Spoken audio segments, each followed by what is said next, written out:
Ephraim Movement is kind of a new movement that has cropped up in recent years, and it's a movement that includes a lot of people who are zealous for Jewish things, for the heritage of Israel. It's actually a good instinct.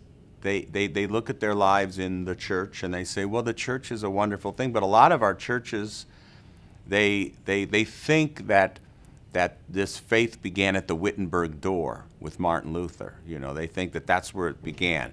And they don't recognize that it goes all the way back to Abraham, Isaac, and Jacob. And so they have a desire to recultivate the roots of their faith in the patriarchs, in Abraham, Isaac, and Jacob, and the Jewish people.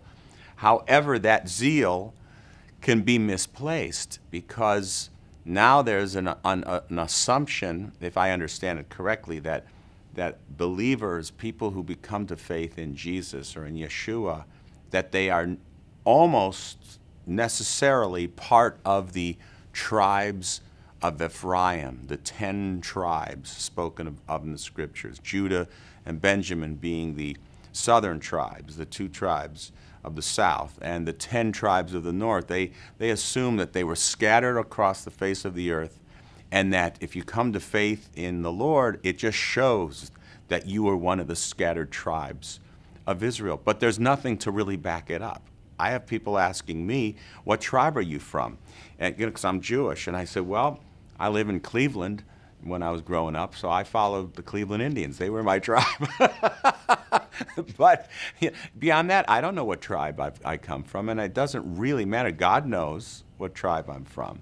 So it's problematic, in my opinion, mainly because Paul, the apostle, had a vision of Israel being the center of God's purpose, the apple of God's eye, but gathered to Israel all the nations.